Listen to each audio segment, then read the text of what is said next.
universe. Where there was once nothing but a vast, empty void, there was suddenly a universe filled with monsters, mutants, and marvels. But even the mighty must meet their end. Just like any constant in the universe, heroes fall, flames become extinguished, and Galactus hungers.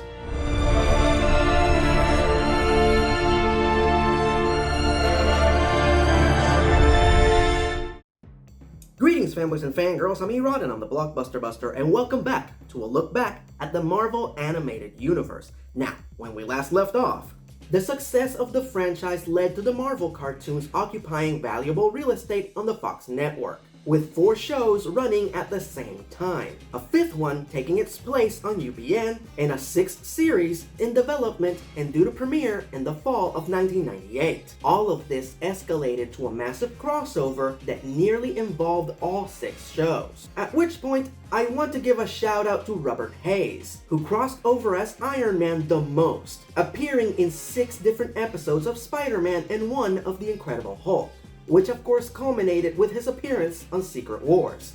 But unfortunately, Secret Wars also marked the beginning of the end for the Marvel Animated Universe, as Iron Man, Fantastic Four, and The Incredible Hulk would be abruptly cancelled after just 2 seasons due to being mishandled by their respective networks. The good news is that the 2 shows that started it all got a far more dignified send-off. Evolutionary End.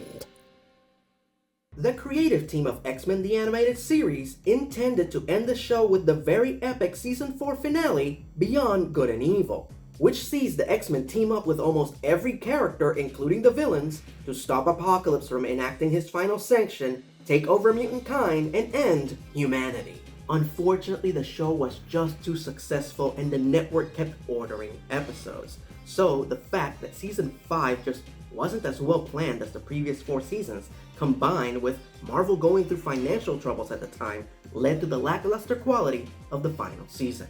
Hell, Marvel was under so much financial strain that Saban ended up financing the entire season themselves, so the animation duties were given to a smaller, more affordable studio. Hence the reason why the last few episodes look so different from the rest of the show.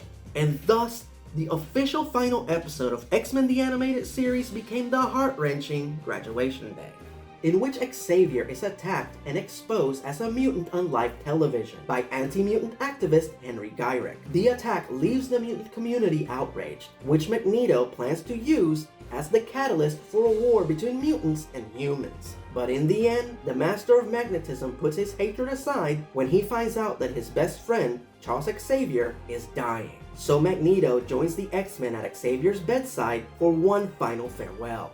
And in my humble opinion, Xavier's goodbye speech is one of the greatest performances of Cedric Smith's career, and I dare not spoil it here with a short clip. You're just gonna have to check it out for yourself.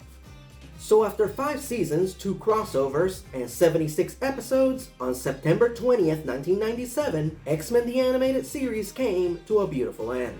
And little did we know that the amazing Arachnid would soon follow. The Webs of Fate. There's a lot of conflicting rumors as to why Spider-Man the Animated Series ended, in spite of being the most successful show on Fox Kids at the time. The most famous of these rumors is that the show was cancelled due to a heated feud between Margaret Loesch and Avi Arad. However, John Semper Jr. has confirmed that the real reason Spider-Man ended was due to the dreaded 65 and done rule, which states that a production team is only contractually obligated to produce 65 episodes of a cartoon, and then the show ends, no matter how successful it is. So the fact that the show was getting closer and closer to that 65th episode, combined with Fox delaying greenlighting Season 5 for 3 months, led to a lot of the members of the creative team leaving. So the shortened production time and decrease in staff led to a very rushed and underproduced Season 5. Hell, John Semper Jr. wrote most of the episodes himself, even some that he didn't take credit for. Now, with that said, Season 5 was still ambitious as hell, and it is a tribute to the talent and determination of the production team that they still managed to deliver a quality season in spite of the limitations. And thus, on January 31st, 1998, Spider-Man came to its epic end with the two-part episode, Spider Wars. In the first half, titled I Really Really Hate Clones, and if you lived through the Clone Saga, you deeply appreciate this title, Spidey finally finds out the reason why Madam Web and the Beyonder have been testing him this whole time. Now stop me if you've heard this one.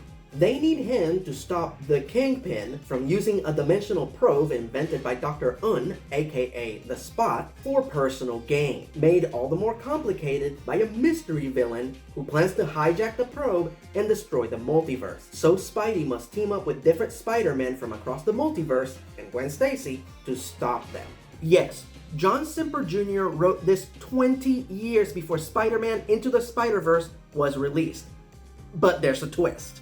The mystery villain turns out to be an alternate evil version of Peter Parker, who bonded with the Carnage symbiote. Of course, in the end, as per usual, Peter finds a way to persevere in spite of the impossible odds. And as a reward, in the most surreal moment in the series, Madam Web takes Peter to our world where he meets Stan Lee. Excelsior. And thus, after 5 seasons, 3 crossovers, and 65 episodes, one of the most successful shows to ever be a part of Fox Kids came to an end. According to John Simper Jr., he purposely ended the show in a cliffhanger in hopes that the network would pick them up for a 6th season. But unfortunately, that was just not meant to be. And according to series star Christopher Daniel Barnes, had the series gone on, we would have seen Spidey go on an adventure across the multiverse, where he would have seen alternate versions of the Marvel Universe and eventually rescue Mary Jane. To this very day, fans hope against hope to see this fabled 6th season. And with Disney Plus reviving X-Men, this hope no longer seems so foolish. So let's keep those fingers crossed. And thus, with X-Men and Spider-Man gone, we move into the era of the shows that weren't directly connected to the Marvel Animated Universe, but were created as a direct result of the success of the franchise. And the good news is that while Spider-Man the Animated Series was over, this wouldn't be the last time we would see Spider-Man be a part of Fox Kids. Eight-Legged Legacy. So, a consequence of canceling Spider-Man the Animated Series that surprised no one was a severe dip in the ratings. And when the head of the Fox network noticed this, he immediately greenlit more Spider-Man, but now it was too late. The entire creative team had already moved on to other jobs. Hell, John Simper Jr. had already jumped ship to Warner Brothers to work on a little show called Static Shock. So Fox settled for an all-new Spider-Man series. Enter SpiderMan Unlimited. And boy, do superhero cartoons love this subtitle. This new series was not a continuation of the previous show. It was more of a spiritual successor. It followed Peter Parker as he is accidentally transported to another planet called Counter-Earth while chasing after Venom and Carnage. On this new alien world, he continues fighting crime as Spider-Man, but now he has a new nanite suit that was created for him by Reed Richards off-screen that gives him all manner of new powers and abilities. Now, I cannot stress this enough. This show is good. Its only flaw is that it lives in the shadow of Spider-Man the Animated Series. So that, combined with all the fans who tuned in hoping to see a continuation to their beloved Spider-Man show, pretty much sentenced this show to be dead on arrival. But like I said, it is a really cool action-adventure sci-fi series, and I cannot recommend it enough. Now, let's go back up to Canada and see what the team behind X-Men the Animated Series were up to. Earth's Mightiest Heroes. After X-Men ended, the team behind the Merry Mutants were tasked with creating the first ever animated series based on Marvel's top superhero team, the Avengers. Created by Stan Lee and Jack Kirby in 1963, the Avengers represented the Marvel bullpen finally relenting and producing a book similar to DC's massively successful Justice League of America. But unlike the Justice League, Lee and Kirby purposely chose characters that, while powerful, should never ever be in a team together. A cocky capitalist, a mythical being, an absent-minded inventor, his flighty assistant, and a literal monster. However, the team wouldn't officially find its rhythm until the 4th issue, where the final missing ingredient would be added to the series, Captain America. There's just something about Cap, Iron Man, and Thor together that just works beautifully. And that's why the three of them are the nucleus of the Avengers. Remember that, because it's going to be important in just a few minutes. The cartoon, titled Avengers United They Stand, was supposed to have the same tone and level of quality as X-Men the Animated Series. It did not. Due to Marvel's continuous financial problems, the show was met with a great deal of limitations. The biggest of which is that the creators could not secure the rights of Captain America, Iron Man, or Thor. I'm gonna repeat that just in case you didn't catch it the first time.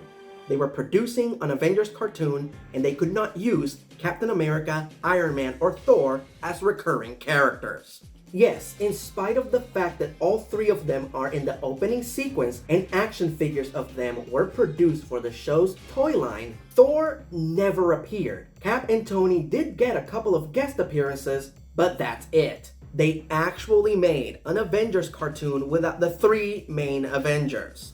Instead, the team is led by Ant-Man. They wear power armor from time to time for some reason, and the characters are all analogs of the X-Men. Hell, Tigra was even voiced by Lenore Zan, who also voiced Rogue. And Hawkeye was supposed to be the Wolverine of the show, the badass rebellious loner, but boy could he not pull it off. I watched every single episode of this series in preparation for this video, and I can tell you with all sincerity that it sucks hard. The episode guest starring Captain America is actually the most tolerable one, but not by much. The good news is that the final show produced for this era of the Marvel Animated Universe would be of higher quality. The Herald from the Heavens. For those of you who don't know, created in 1966 by Jack the King Kirby, Norrin Radd was an astronomer from the planet Zen-La, until the planet-devouring god known as Galactus came upon his world, with the intention of consuming it.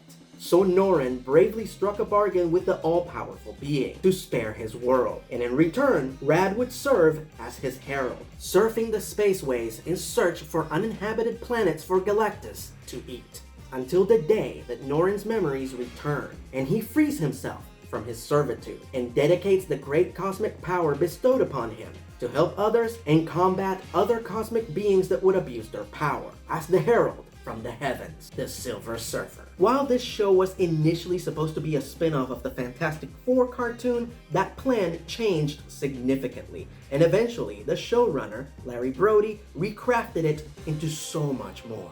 This series was so ahead of its time, placing the Silver Surfer in his own continuity, all the while still paying tribute to Jack Kirby's beautiful work. It was a high-concept sci-fi that mostly focused on moral conflicts, rather than action and adventure, having more in common with classic Star Trek than your standard Marvel fare. To this very day, this show has maintained a strong cult following.